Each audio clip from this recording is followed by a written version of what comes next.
So now that we know a thing or two about parameters and return types, I want to make an important point. Parameters, data that's coming into the function, coming through the door here, have no bearing on the return type or vice versa. It just so happens that this function, the vending machine function, has a couple of parameters and it also returns a value, but that doesn't have to be the case. We looked at earlier functions that had parameters and had no return type. The return type was void. So it really just depends on the function, it depends on the situation and how the function is going to behave. So with that in mind, let's look at a different variation. This is let me remove this real quick. This function will mimic Santa Claus. Santa Claus just appearing out of nowhere and bringing a random gift. Okay, we didn't ask for it, we didn't give him money, he just shows up with a random gift. So he doesn't need anything from us, he's just going to show up and bring the gift. And so this function, which I've called Santa Surprise, has no parameters. Okay, I said Santa doesn't need anything from us to do his job. He's just going to show up with a gift.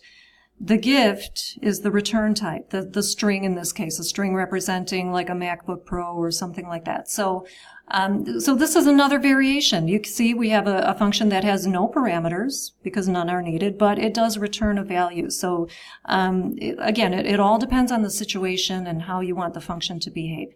So let's look at the code. Here's the definition down below. I'm using the random functions to generate random number 1 through 3. Whatever the gift ends up being, I'm going to put that in a string variable called surprise. I've initialized that to a null string or a nothing string. And then I'm going to run the random number. Random number is going to go into this variable, randnum. I'm going to run that random number through a switch statement. Okay, so if the random number is 1, they're going to get the MacBook Pro. If it's 2, a Barbie doll. If it's 3, they're going to get a vintage Italian sports car. So whatever that ends up being, I'm going to return that surprise back to main. That gift is going back to main. So let's look at the function call here. All right, I put this here and commented it out. This is what not to do. We talked about this in earlier videos. When you have a function that returns a value, you absolutely do not want to call the function like this and just have the function call hanging out by itself on the line of code. What's going to happen here, if I were to run this code, the Santa Surprise function would run, I would get back a gift. Okay, let's say I get back the sports car. Where is that sports car going in this program? Into a black hole, never to be seen again, because I'm not capturing the return value in any way. I'm calling the function, the value comes back, and I'm not doing anything with it.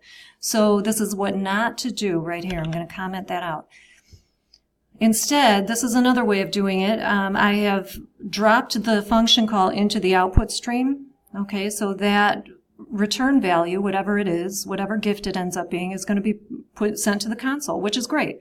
At least we're doing something with it. I could have just as easily captured it in a variable. The point is, the function call is part of a larger code statement because I'm doing something with that return value. And again, functions that return values have got to be called like this so that you're doing something and you're capturing that return value and not letting it just kind of fall into the abyss. Okay, so I'll go ahead and run this. Okay, and there you have it. There's my random gift to the output screen.